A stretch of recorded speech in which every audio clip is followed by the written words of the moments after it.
Hello नमस्कार दोस्तों, कैसे हैं आप सभी। एक बार फिर से आप सभी का स्वागत है आपके अपने यूट्यूब चैनल प्रॉफिट स्टडी में। तो जैसा कि आप लोगों ने कल की वीडियो में देखा कि आपका रेलवे अप्रेंटिस 24 सेशन के अंतर्गत ईसीआर पटना 1832 पोस्ट का जो आपका अप्रेंटिसशिप का रिक्वायरमेंट निकला था, जिसमें ऑल ओवर इंडिया से लाखों कैंडिडेट ने फॉर्म अप्लाई किया था। फाइनली इसका कल के डेट में आपका डॉक्यूमेंट वेरिफिकेशन के रिगार्डिंग मेरिट लिस्ट, रिजल्ट और इसके साथ साथ कट ऑफ आया।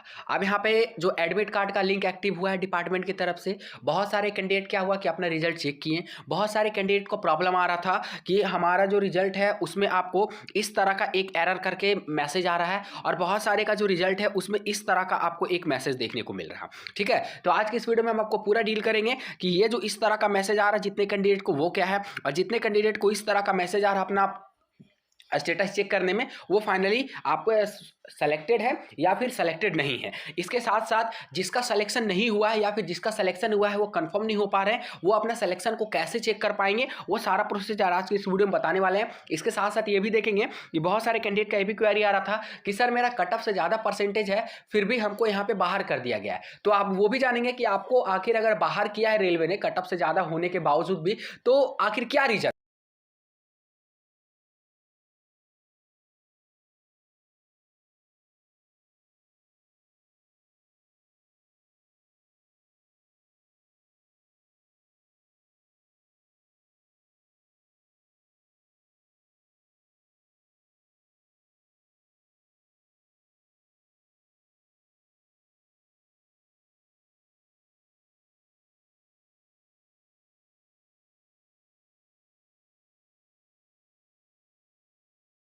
जितने भी कैंडिडेट रेलवे के एएलपी और टेक्नीशियन का प्रिपरेशन कर रहे हैं, तो आज की इस वीडियो में हम आपको एक बेस्ट बुक बताने वाले हैं जो आप लोग अपने प्रिपरेशन को और इससे मजबूत कर सकते हो। ये बुक आपका किरण पब्लिकेशन की तरफ से यहाँ पे रिलीज किया गया है, और इस बुक का सबसे बड़ा बात आपका यह है कि इसमें आपका टीसीएस बेस्ड पे सारा आपको क्वेश्चन मिलेगा। इसके साथ साथ आपको प्रीवियस ईयर में जितने भी जिस डेट में जिस शिफ्ट में जो भी एग्जाम हुआ है एएलपी का, टेक्नीशियन का, चाहे वो सीबीटी का हो या फिर सीबीटी 2 का हो, हर तरह का प्रश्न पत्र आपको इसमें देखने को मिलेगा। इसमें आपको शिफ्ट वाइज मिलेगा, टाइप वाइज मिलेगा, डेट वाइज मिलेगा, और इसके साथ साथ आपको यहाँ पे 56 सेट का सॉल्व पेपर भी दिया गया है जिससे आप अपना प्रिपरेशन को एनालिसिस कर सकते हो और अपनी तैयारी को और मजबूत कर सकते हो। इसमें सबसे बड़ी बात यह है कि आईटीआई के लिए बहुत सारे ट्रेड को कवर किया गया है, जैसे fitter, mechanic diesel, electronics mechanics, physics and math है, इलेक्ट्रिकल, इलेक्ट्रीशियन, मैकेनिक और हीट इंजन जैसे तमाम तरह के आईटीआई ट्रेड को इसमें कंसीडर किया गया है। तो आपके लिए बेस्ट बुक एएलपी टेक्नीशियन के लिए किरण पब्लिकेशन की तरफ से है, तो इसे जरूर से जरूर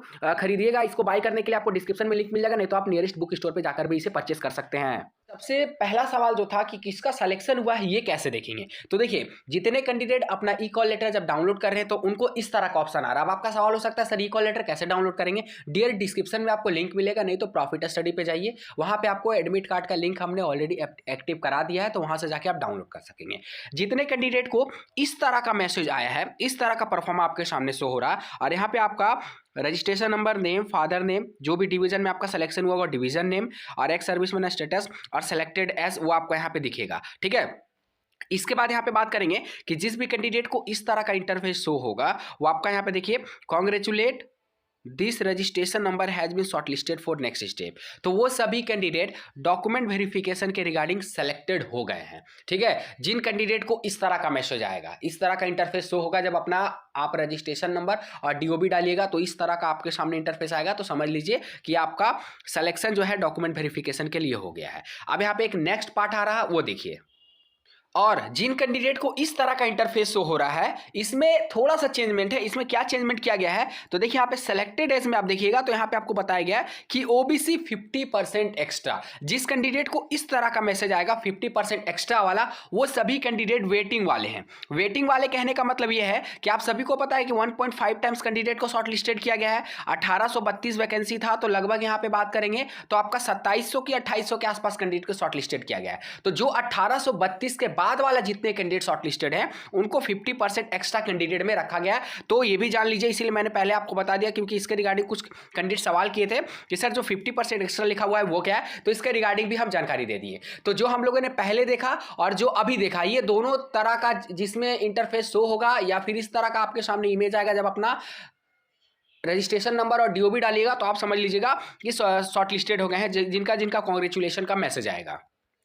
अब देखिए जिन कैंडिडेट का अपना रजिस्ट्रेशन नंबर और डीओबी डालने पे इस तरह का मैसेज आपको आएगा, कैंडिडेट मेन पोर्टल में जब आप डाल जाइएगा कि status for act apprentice training in east central railway Patna में, अगर आपको इस तरह का सॉरी करके मैसेज दिया जाएगा तो आप समझ लीजिएगा कि आपको यहाँ पे आप शॉर्टलिस्टेड नहीं हुए डॉक्यूमेंट वेरिफिकेशन के लिए। सीधा सीधी बात, उम्मीद है मुझे कि आपका जो यहाँ पे उलझन था कि सर मेरा सिलेक्शन हुआ या फिर नहीं हुआ, कैसे देखें, वो फाइनली आपका प्रॉब्लम यहाँ पे सॉर्ट आउट हो गया होगा। अब नेक्स्ट प्रॉब्लम की ओर बढ़ते हैं। नेक्स्ट जो सवाल था कि कट ऑफ से ज्यादा परसेंटेज होने के बावजूद भी हमें बाहर किया गया, क्यों? इसका भी जवाब देखिए।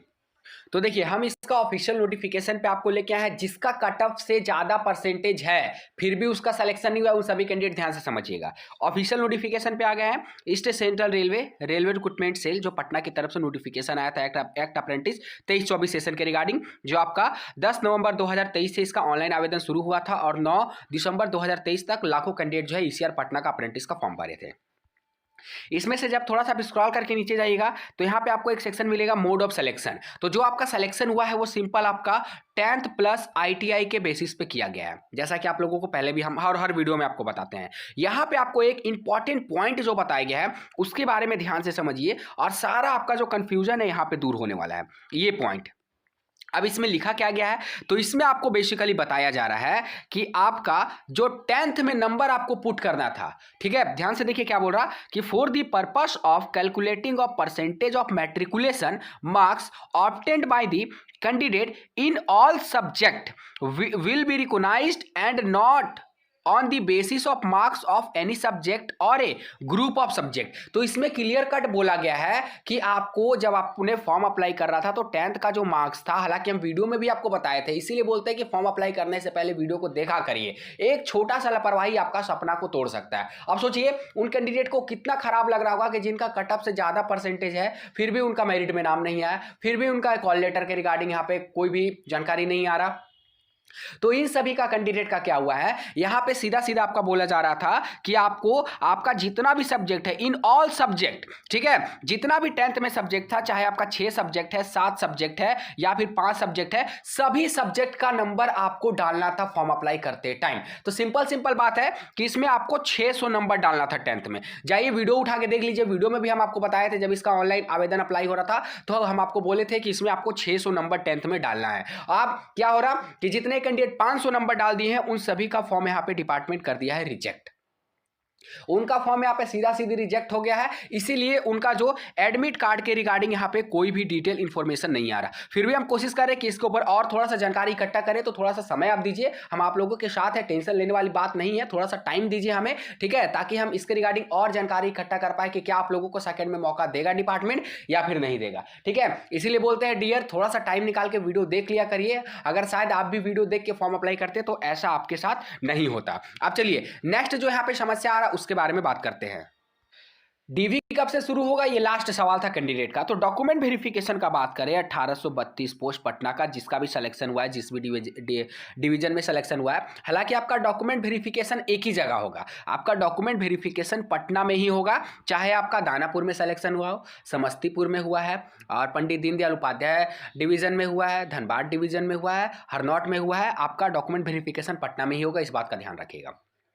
डीवी कब से होगा, तो डॉक्यूमेंट वेरिफिकेशन के रिगार्डिंग अभी डेट नहीं आया है, इसके रिगार्डिंग जैसी ऑफिशियली अपडेट आएगा, और मुझे जहां तक अनुमान लगता है कि आपका 15 दिन के अंदर अंदर तक आपका डॉक्यूमेंट वेरिफिकेशन का भी अपडेट आ जाएगा कि आपको डीवी के लिए कहां जाना है, ठीक है। जब आपका ई कॉल लेटर डिपार्टमेंट जारी करना शुरू कर देगा तो हम आपको वीडियो के माध्यम से अपडेट कर देंगे। टेलीग्राम ग्रुप और व्हाट्सएप ग्रुप में जरूर से ज्वाइन कर लीजिएगा ताकि हर तरह का इंपॉर्टेंट अपडेट आपको वहां पे देखने को मिलते रहे। इसके साथ साथ आपको अपना डॉक्यूमेंट वेरिफिकेशन में कौन कौन से इंपॉर्टेंट डॉक्यूमेंट लेकर जाना है उसके बारे में भी डिटेल से बात करेंगे नेक्स्ट वीडियो में, ठीक है। बाकी जिसका सिलेक्शन नहीं हुआ डियर, हताश मत होइए, परेशान मत होइए। और बहुत सारे कैंडिडेट का डाउट था कि सर इसका सेकंड डीवी आएगा क्या, तो डियर पहले इसका डीवी हो जाने दीजिए, उसके बाद हम आपको सेकंड डीवी के बारे में भी जरूर से जरूर अपडेट करेंगे कि कितने कैंडिडेट जा रहे हैं, कितने कैंडिडेट नहीं जा रहे हैं। जिस तरह हम लोगों ने एनसीआर प्रयागराज का पूरा कवरेज आप लोगों को दिया कि 2500 में से 1200 के आसपास कैंडिडेट डीवी में गए थे, उसी तरह आपका ईसीआर का भी पूरा कवरेज देंगे, टेंशन लेने वाली बात नहीं है। बस एक ही आग्रह है, चैनल को सब्सक्राइब करते, वीडियो को ज़्यादा से ज़्यादा करके कैंडिडेट तक शेयर करिएगा, ताकि जितने कैंडिडेट का सिलेक्शन नहीं हो पा रहा, बहुत से कैंडिडेट हताश हो जाते हैं, निराश हो जाते हैं कि अब मेरा क्या होगा, यहाँ पे नहीं हो पाया। कोई बात नहीं, अभी भी रेलवे अप्रेंटिस का 4 अप्रेंटिस का फॉर्म भरा रहा, ठीक है। अगर आप लोगों ने अभी तक आवेदन नहीं किया है तो डियर लेट मत करिए, नहीं तो सारा का डेट निकल जाएगा। सबसे पहला नंबर में बात करेंगे WCR जबलपुर का भरा रहा, दूसरा नंबर में बात करेंगे नॉर्दर्न रेलवे दिल्ली का भरा रहा था, हालांकि मेट्रो का भी आपका कल लास्ट डेट था तो मेट्रो का खत्म हो गया। उसके बाद अगर बात करेंगे नॉर्दर्न रेलवे हो गया, उसके बाद साउथ ईस्टर्न का भी फॉर्म जो है अप्लाई हो चुका है। उसके बाद नेक्स्ट थर्ड नंबर में बात करते हैं नॉर्थ वेस्टर्न रेलवे, इसका जो फॉर्म है 10 जनवरी 2024 से शुरू होगा, तो इसका वीडियो जरूर देख लीजिएगा कि स्टेप बाय स्टेप कैसे फॉर्म अप्लाई करना है। उसके बाद आपको जयपुर वाला फॉर्म अप्लाई करना है, ठीक है। तो ये भी प्रेजेंट टाइम में इतने सारे रेलवे अप्रेंटिस का फॉर्म भरा रहा है, कतई लेट नहीं करना है, जाइए फटाफट करके सभी फॉर्म को भर दीजिए। फिर आज के लिए इतना ही, फिर से मिलेंगे आपसे नई भर्ती नई जानकारी के साथ। अगर इससे रिलेटेड आपके मन में कोई सवाल होगा, कोई डाउट होगा तो हमें कमेंट बॉक्स में कमेंट करके जरूर बता सकते हैं। तब तक के लिए जय हिंद जय भारत।